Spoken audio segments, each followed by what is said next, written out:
मेरा प्यार भरा नमस्कार और आदाब आप सबको। मैं प्रदीप पंडित, मुंबई से सिंगर कंपोज़र। श्री विपिन पंडित जी, मैं आपका तहे दिल से शुक्रगुजार हूँ कि इस खूबसूरत मौके पर आपने मुझे याद किया। श्री विपिन पंडित जी रफ़ी साहब के बहुत बड़े भक्त हैं और रफ़ी साहब के चाहने वाले तो लाखों करोड़ों की तादाद में हैं। और श्री विपिन पंडित जी, जो कि the owner of a famous musical night खुमार इन मुंबई, उससे काफ़ी जाने जाते हैं। और ये मेरा सौभाग्य है कि उनके साथ मुझे भी काम करने का मौका मिला। और जितने ही बेहतरीन कलाकार, अदाकार, फ़नकार हैं विपिन पंडित जी, उतने ही अच्छे इंसान हैं।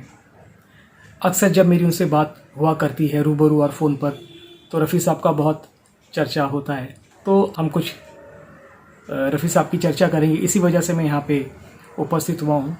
ऐसे तो उनकी शायद बहुत सारी बातें रही होंगी, हज़ारों की तादाद में, शायद उससे भी ज़्यादा, लेकिन कुछ बातें मैंने हमारे बड़ों से सुनी हैं जो मैं आपके सामने पेश कर रहा हूँ, शेयर कर रहा हूँ आप सबके सामने।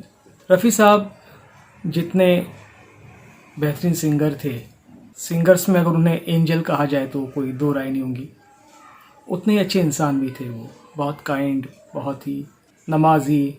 और जब अमेरिका प्रोग्राम हुआ तो आशा भोसले जी, लता मंगेशकर जी और भी बहुत सारे फ़नकार थे, तो सब ने शॉपिंग की। और जब इंडिया आ रहे थे तब सब ने अपनी अपनी शॉपिंग वगैरह की, जैसे करते हैं। मगर रफ़ी साहब ने एक जो डायलिसिस की मशीन है वो ख़रीदी, जो कि इंडिया में अवेलेबल नहीं थी। जो कि ये ज़िम्मेदारी उनकी नहीं थी, लेकिन उन्होंने ये काम किया कि ये मशीन अगर इंडिया में आ जाए तो कितने मरीज़ ठीक हो सकते हैं। रफ़ी साहब की बहुत सारी बातें हैं। और रफ़ी साहब ने मेरे ख्याल है जितने भी 30-35 हज़ार गाने गाए, तो ये रिकॉर्ड तभी बन पाया होगा कि डेली अगर 3-4 गाने गाएं और सालों तक गाएं, तब कहीं जाकर के इतना बड़ा रिकॉर्ड कायम होता है। तो पूरा हफ्ता तो वो रिकॉर्डिंग में बिज़ी रहते थे। लंच के लिए वो घर पे जाते थे, जैसा मैंने हमारे बड़ों से सुना है। और सैटरडे संडे वो शोज़ किया करते थे। तो शोज़ के दौरान ट्रेन में आना जाना होता था, म्यूजिशियंस भी ट्रेन में होते थे। और रफ़ी साहब के चाहने वाले जो होते थे, उन चाहने वालों की बहुत भीड़ लग जाया करती थी। तो ऑर्गेनाइज़र ने कहा कि हम आपको फ़्लाइट से बुला लेंगे रफ़ी साहब, बाकी सब लोग ट्रेन से आ जाएंगे। तो रफ़ी साहब ने उनको मना कर दिया, कहा कि नहीं, अगर मैं फ़्लाइट में जाऊंगा तो सारे जो म्यूजिशियंस हैं हमारे, वो भी फ़्लाइट में ही जाएंगे। उस तरह से जो मुझे बातें उनकी सुनी हैं, वो सब बातें मैं आपके सामने शेयर कर रहा हूँ। शुक्रिया विपिन जी, आपने इतने खूबसूरत मौके पे मुझे याद किया, इसमें शामिल किया। और एक और ख़ास बात कि ये जब बात मैंने सुनी तो मैंने कहा कि बिल्कुल जो मेरा अंदाज़ा था वो सही था। रफ़ी साहब दरअसल गायक तो थे ही, बहुत बड़े गायक थे, इतनी खूबसूरत आवाज़ थी उनकी, ऐसी बेहतरीन वॉइस क्वालिटी थी। ये बड़ी खूबसूरत बात है कि बहुत पुरानी बात है कि जब गुरु नानक जी हुए हैं हमारे, तो उनके 2 शिष्य थे, लाला और मर्दाना। तो दोनों ही सेवा में उपस्थित रहते थे, गुरु नानक जी की सेवा करते थे। तो जो मर्दाना जी थे वो गाते थे, बहुत अच्छा गाते थे। तो एक बार उन्होंने गुरु नानक जी को कहा, हे गुरुदेव, मैं तो बस मेरा जीवन ऐसे ही चला गया, और ये बहुत अच्छी बात है कि आपकी सेवा में पूरा जीवन व्यतीत हुआ। तब मर्दाना ने फरमाया कि ये जो मेरा गाने का ख्वाब था ये तो अधूरा रह गया। तब गुरु नानक देव जी ने कहा कि तुम फलानी सदियों में या फलानी सदी में आओगे और तुम गाने में बहुत नाम करोगे और तुम्हारा नाम मोहम्मद रफ़ी होगा। तो मोहम्मद रफ़ी साहब केवल गायक ही नहीं थे, एक अवतार थे वो। उनका जो ऑरा था, जहाँ जाते थे तो ऐसा लगता था कि वाह, उनकी सोबत यानी फरिश्तों की सोबत, ऐसी बात थी रफ़ी साहब की। कुछ गायकी के बारे में हम थोड़ा चर्चा करते हैं। मैं बहुत छोटा हूँ, उनके बारे में मैं क्या चर्चा करूँ, लेकिन रफ़ी साहब ने हर मूड में, हर तरह के, हर मूड के, सैड सॉन्ग हो, कव्वाली हो, पार्टी सॉन्ग हो, गज़ल हो, क्लासिकल बेस्ड सॉन्ग हो, और उसमें कुछ ऐसे भी सॉन्ग है, मैं अभी गा के बताऊँगा। तो हर तरह के उन्होंने गाने गाए और ये तभी मुमकिन है जब उन्होंने क्लासिकल का रियाज़ किया, बाकायदा तालीम ली। फिर सीखने के बाद किस गाने को किस तरह गाना चाहिए वो एक अलग बात है। हर गाने का, गायकी का एक अलग जॉनर होता है। तुम मेरे द्वार का मैं हूँ जोगी,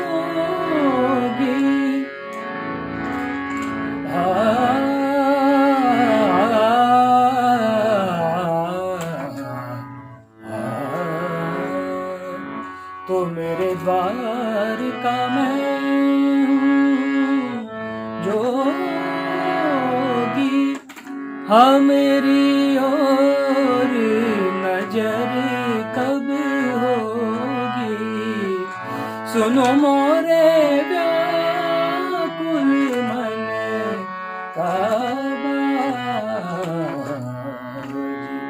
तरपत हरि दर्शन को आज मन। बड़ा खूबसूरत गाया इन्होंने राग मालकोस, जिसमें केवल 5 सुरों का प्रयोग होता है। अब जैसे एक और क्लासिकल बेस्ड सॉन्ग देने, दौलत चम चम कामनी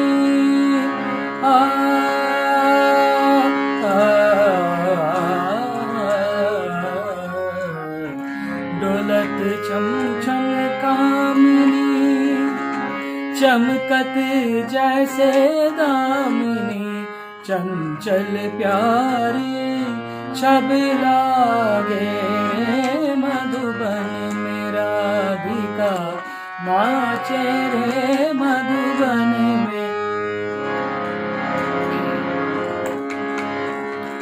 मृदंग बाजे तिरकिट धुम ताता, मृदंग बाजे तिरकिट धुम ताता, नाचत तुम तथै तथै ताता, छुम छुम छना ना छुम छुम छना ना, क्रांदा क्रांदा क्रांदा दादा मधुबन मेरा धिका, नाचे रे।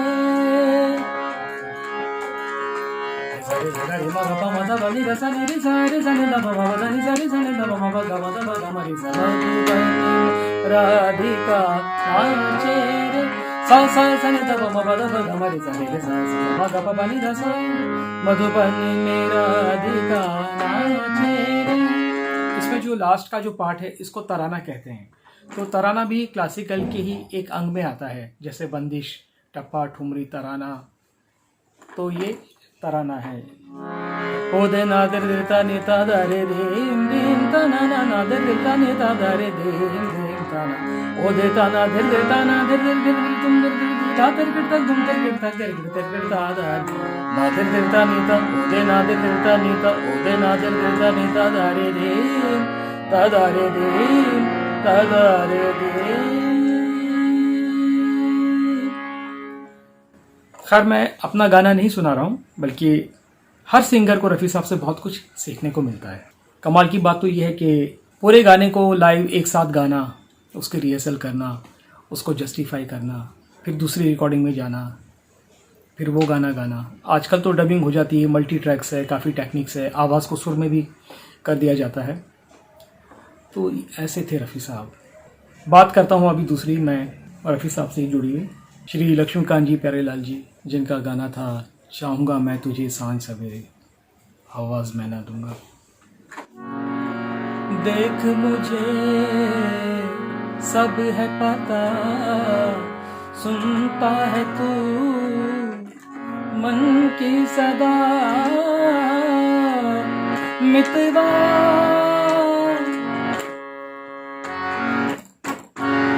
आवाज़ मैं ना दूंगा, आवाज़ मैं ना दूंगा, आवाज़। ये सॉन्ग था चाहूँगा मैं तुझे। गाना सुना, बड़ी वाहवाह हुई, काफ़ी कुछ। तो रफ़ी साहब ने लक्ष्मीकांत जी और प्यारेलाल जी की बहुत तारीफ़ की, उनकी पीठ थपथपाई। जो उनको पेमेंट दी गई थी 1000 रुपीज़, अभी के दौर में तो शायद वो लाखों होंगे, तो उस वक्त के टाइम पे 1000 बहुत बड़ी बात होती थी। तो उन्होंने वो पेमेंट उन दोनों को दे दी कि आप ये रखिए और आप खूब आगे बढ़िए और खूब नाम करिए। तो रफ़ी साहब के बारे में हम क्या कहें, बहुत सारी इनके बारे में बातें हैं, जितना चर्चा करें उतना ही कम है। रफ़ी साहब के बारे में मैं कुछ उनकी खिदमत में, उनकी शान में कुछ चंद लाइनें पेश कर रहा हूँ। पेशानी पे शम्स आँखों में तारों की ज़िया थी, पेशानी पे शम्स आँखों में तारों की ज़िया थी। पेशानी पे शम्स यानी माथे पर उजाला और सूरज की तरह जो उजाला होता है वो कैसे बुझा जिसको ज़माने की दुआ थी। हाजी था, नमाजी था, बड़ा नेक सा बंदा, क्या इसके अलावा भी उसकी कोई ख़ता थी। तू क्या था नहीं सबको खबर, बस ये खबर है मुतरिब तेरी आवाज़ होश रुबा थी। नगमे तो तेरे फिर भी सुने जाएंगे, लेकिन कुछ तेरी ज़रूरत हमें भी इसके सिवा थी। नाखुश है खुदा अपने फरिश्तों से, नहीं तो धरती के फरिश्ते की ज़रूरत उसे क्या थी। तो ऐसे रफ़ी साहब थे। और जनाब आदिल हाशमी साहब ने बड़ा खूबसूरत रफ़ी साहब के बारे में लिखा है, मैं ये ज़रूर शेयर करना चाहूँगा। फरिश्ता ज़मी पे था वो गायकी का, कहाँ कोई सानी था मोहम्मद रफ़ी का। वो दुल्हा वो दुल्हन बारातें बिदाई, कोई भी रंग छूटा नहीं ज़िंदगी का। तेरी भक्ति गीतों के पावन सुरों में हुआ दिव्य दर्शन कृष्ण राम जी का। बुलंदी पे होके भी ज़मी पे रहा तू, है कायल ज़माना तेरी सादगी का। तेरी गायकी पे हैरान है ये ज़माना, ये बस का काम नहीं एक आदमी का, ये बस का काम नहीं एक आदमी का। जो नगमों में डूबे नहीं गर रफ़ी के, तो क्या मतलब फिर इस ज़िंदगी का।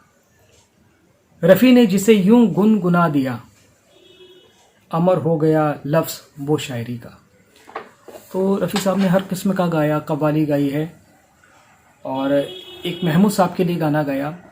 और आप सब जानते हैं कि कभी कभी हम किसी बात को कह नहीं पाते, लेकिन उसको हम मन मन में सोचते हैं या उसको हम एनालाइज करते हैं। शम्मी कपूर साहब, देवानंद साहब, शशि कपूर साहब, दिलीप कुमार साहब जो एक्टर्स थे, तो ऐसा लगता ही नहीं था कि रफ़ी साहब गा रहे हैं, ऐसा लगता था कि यही सिंगर गा रहा है। तो रफ़ी साहब की बहुत खासियत थी। अब जैसे महमूद साहब के उन्होंने गाना गाया था और उसमें टिपिकल एक अंदाज़ होता है हैदराबादी, उसको उन्होंने इस तरह डूब करके गाया।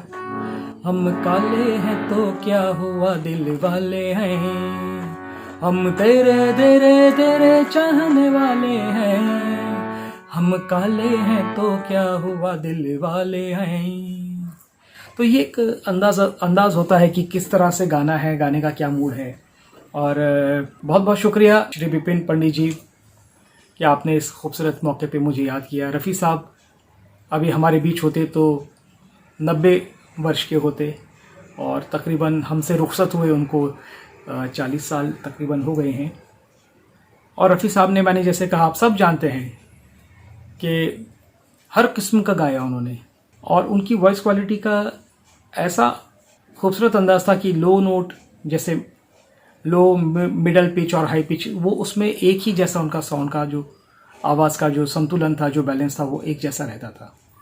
तो मैं बस आप सबसे इजाज़त लेता हूँ। शायद कहने में, बोलने में, कुछ गाने में या किसी में कुछ कमी रह गई हो तो अपना दोस्त अज़ीज़ समझकर मुझे माफ़ कीजिएगा।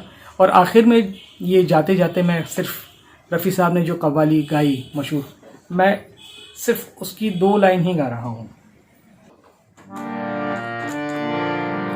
खुदा का शुक्र है चेहरा नजर तो आया है, हया का रंग निगाहों पे फिर भी छाया है। तो रफ़ी साहब का जो अंदाज़ था गाने का, वर्ड्स को कैसे डिलीवर करना है, मेरा ख़्याल है कि गाना बजाना तो सब सीखते हैं, लेकिन रफ़ी साहब के गाने को अगर अच्छी तरह से सुन लें, अच्छी तरह से याद कर लें और अच्छी तरह से गा लें तो वो खुद अपने आप में एक अच्छा प्लेबैक सिंगर बन जाएगा। बहुत बहुत शुक्रिया, बहुत बहुत मेहरबानी। Thank you so much Vipin Pandit ji, मेहरबानी। Thank you so much. नमस्कार।